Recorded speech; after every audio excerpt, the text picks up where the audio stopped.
The concept of peace, ladies and gentlemen, in my mind, is something of a rather peculiar and perhaps not a very straightforward idea at first sight.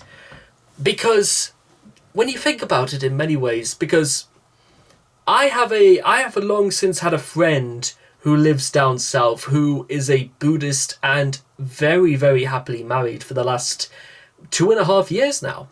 And she's very, very, very, very satisfied and very, very at ease with her wife. And they are living the dream life. They own their own small business. They have their own little place. Everything seems to be going right. And I like to imagine she's found peace in herself because she worked hard and she got exactly what she wanted. All so far so good. And part of me also likes to imagine, ladies and gentlemen, or maybe imagine rather, likes to idealize the aspect of finding peace, finding that place in your mind where where fear of things we would normally be scared to admit, and the things that rummage inside our brains, these things disappear, melt, and they are never going to form and solidify once again. You're not any less of a person for feeling scared or feeling nervous or apprehensive about maybe not very pleasant things in the world, ladies and gentlemen. In fact, it's very good that we acknowledge them. And again, whether or not we think about certain things like this or what we have to say about these sort of things is one thing, and sometimes it's quite another.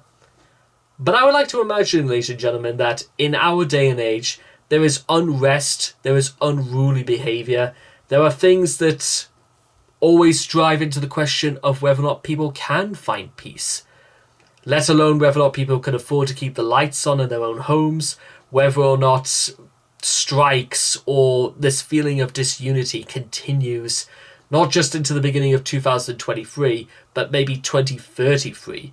For there always will be disunity and a sense of trying to pit one person against the other. These things aren't necessarily going to change, ladies and gentlemen. But what can change is the way we learn to handle situations like these in the future.